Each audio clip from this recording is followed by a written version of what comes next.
Happy birthday to you. Happy birthday to you. Happy birthday, happy birthday. Happy birthday to you. Happy 36th birthday, Ate Shirel. Wow! Ngayon mga bay, bago magsimula ang lahat, bago magsipuntahan ang mga bisita, kami po ay nagtutulungan sa pagluluto para mabilis kami matapos at makapagpahinga ng maaga para mamaya may lakas pa kami sa pag-aasikaso sa mga bisita. At syempre, andito yung mga gwapo natin chip cook, sila yung magluluto sa isa sa pinakamasarap nilang butay sa birthdayhan.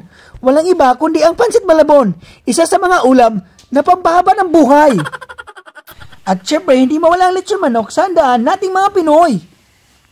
Sa puntong ito, sa sobrang busy natin, kakao kayo ng ginto, nakalimutan na niya kumain ng almusal. Kung sino pa yung tagaluto, siya pa yung nagugutom. Hala, pasmadig ka natin. Naku, patay na. At sa kakabidyo ko, hindi ko na mamalayan yung manok ko nasusunog na pala. At sa dami nilang binabalatan at inihiwang pampasarap. At pati ako, namamblema sa kanila. Parang ako pa yung napapagod sa kakatingin sa kanilang mga ginagawa.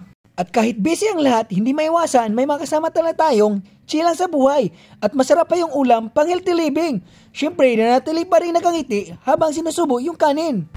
At ito na yung pinispread namin mga butahe. At bago magkainan, i-flex ko lang po sa inyo ang birthday girl natin yung naka-black.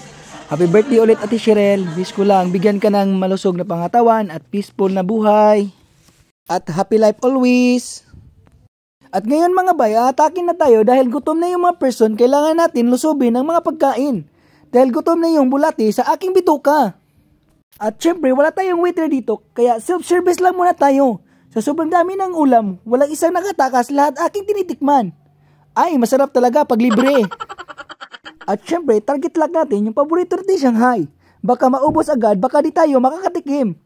At napag utusan pa ako, kunin ang kutsara, sumasawsaw. Kaya, lipat muna tayo sa lechon manok at gipingger muna tayo para mas malasa at mas masarap.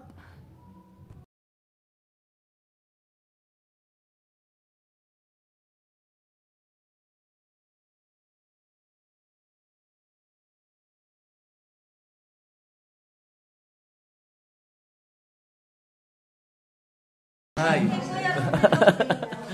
Hanggang dito na lang tayo sa muling pagkikita. Paalam!